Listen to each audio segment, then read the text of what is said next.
লালমনিরহাটে ঘটে গেল নতুন আবার এক ইতিহাস। ডক্টর মিজানুর রহমান আজহারীর ওয়াজ মাহফিলের, যেখানে প্রায় 400-রও অধিক সেনাবাহিনী মোতায়েন ছিল, 2000-এরও অধিক পুলিশ মোতায়েন ছিল এবং বিভিন্ন ডিপার্টমেন্টের BGB, answer battalion, fire service আরও বাংলাদেশের বিভিন্ন প্রশাসনিক ডিপার্টমেন্টের লোকের উপস্থিতি ছিল এবং হাজার হাজার আপনার ক্যামেরাম্যান, হাজার হাজার মিডিয়া, হাজার হাজার সমাবেশের মানুষের উপস্থিতি ছিল এই লালমনিরহাট সোহরাওয়ার্দী উদ্যানে। এবং পাশাপাশি আপনার 5টা আপনার মাহফিল মাঠ করা হয়েছিল সোহরাওয়ার্দী উদ্যান এবং জেলা ক্রিকেট টুর্নামেন্ট উদ্যান এবং আরও বিভিন্ন বিভিন্ন জায়গায় আরও 5টি এইরকম মাঠের সমাবেশ করা হয়েছিল। এরপরও কানায় কানায় লোকে পরিপূর্ণ, এরপরেও জায়গা দিতে পারেনি লালমনিরহাট।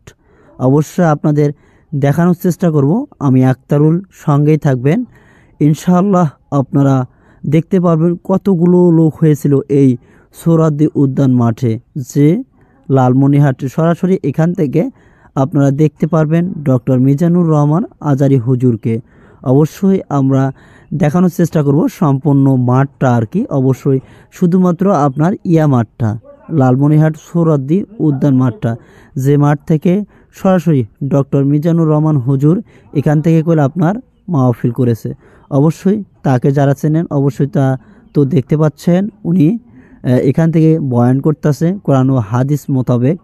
অবশ্যই ইনশাআল্লাহ আমরা সম্পূর্ণ মাঠটা আপনাদের ঘুরে দেখানোর চেষ্টা করব, আপনারা সকলে পাশে থাকবেন এবং পাশাপাশি যদি আমাদের কথাগুলি এবং ভিডিওটা ভালো লাগে অবশ্যই অন্যদের মাঝে ছড়িয়ে দেওয়ার চেষ্টা করবেন ইনশাআল্লাহ।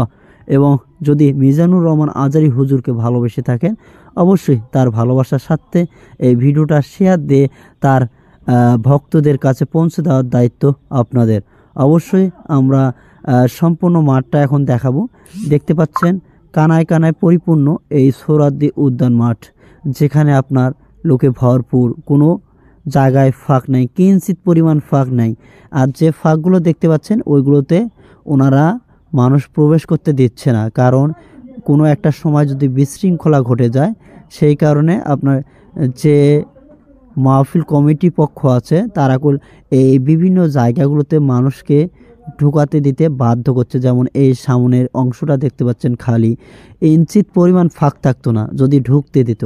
অবশ্যই দেখতে পাচ্ছেন মানুষ ছাদের উপরে, গাছের উপরে, বিভিন্ন জায়গায় যে যেখান থেকে দেখতে পাচ্ছে এক নজর দেখানোর জন্য এবং হুজুরের বয়ান শোনানোর জন্য বাংলাদেশের বিভিন্ন প্রান্ত থেকে ছুটে চলেছে মানুষ। কেউ বা এসেছে ট্রেনে চড়ে, কেউ বা এসেছে বাস, ট্রাক, টেম্পু, যে যা পায় তা ধরে।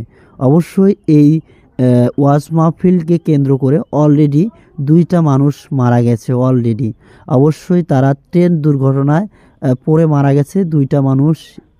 আল্লাহ তাআলা তাদের জান্নাতুল ফিরদাউস নসিব দান করুক, সকলে বলি আমিন। অবশ্যই দেখতে পাচ্ছেন কানায় কানায় ভরপুর এই সোহরাওয়ার্দী উদ্যান মাঠ, যেখানে হাজার হাজার হাজার হাজার মানুষের সমাবেশ। আল্লাহ তাআলা এই ওয়াজ মাহফিলকে গ্রহণ করুক, সকলে বলি আমিন। আল্লাহ তাআলা এই ওয়াজ মাহফিল ওসিলা আমাদের সকলকে জান্নাতুল ফিরদাউস নসিব দান করুক, আমিন। দেখতে পাচ্ছেন সামনে করে আর একটা ওয়াজ মাহফিল আছে, ওই যে দেখা যাচ্ছে, আর একটা মাঠ। অবশ্যই ওই দিকে আমরা যাব না, যেহেতু আমরা এই ওয়াজ মাহফিলকে দেখাবো শুধুমাত্র এই যে হুজুরকে। অবশ্যই হুজুরকে দেখতে পারবেন, হুজুরের আশপাশে কতগুলো মানুষ হয়েছে সেগুলোকে দেখতে পারবেন ইনশাআল্লাহ। আর যদি ভিডিওটা ভালো লেগে থাকে, আর যদি ডক্টর মিজানুর রহমান হুজুরকে ভালোবেসে থাকেন অবশ্যই তার ভক্তদের দেখার সুযোগ করে দেবেন ইনশাআল্লাহ। হয়তো জানি না কতটা সুন্দর উপস্থাপনা করতে পারছি, জানি না কতটা সুন্দর আপনাদের দেখাতে পেরেছি, জানি না কত সুন্দরভাবে হয়তো প্রেজেন্ট করতে পেরেছি এই ভিডিও ফুটেজটা। অবশ্যই যদি আপনাদের কাছে কিঞ্চিত পরিমাণ ভালো লাগে থাকে অবশ্যই আপনারা নিঃস্বার্থভাবে এই মাহফিলটার যে ভিডিও ফুটেজ দিয়েছি অবশ্যই সেটা অন্যদের মাঝে ছড়িয়ে দেওয়ার চেষ্টা করবেন ইনশাআল্লাহ। আরও এই রকম ভিডিও দেখতে চাইলে অবশ্যই আমার পেজটা ফলো দিয়ে পাশে থাকবেন ইনশাআল্লাহ। ইনশাআল্লাহ নেক্সট টাইমে এরকম আরও সুন্দর সুন্দর ভিডিও আপনাদের উপহার দেওয়ার চেষ্টা করব আমি আক্তারুল। অবশ্যই সকলের সুস্বাস্থ্যতা কামনা রেখে আমি আক্তারুল লালমনিরহাট সোহরাওয়ার্দী উদ্যান মাঠ থেকে আজকের মতো বিদায় নিচ্ছি। সকলে ভালো থাকবেন, সুস্থ থাকবেন। আসসালামু আলাইকুম ওয়া রাহমাতুল্লাহি ওয়া বারাকাতুহু ওয়া জান্নাতুল ফিরদৌস। আজকের মতো এখানে বিদায় নিলাম। সবাই ভালো থাকবেন।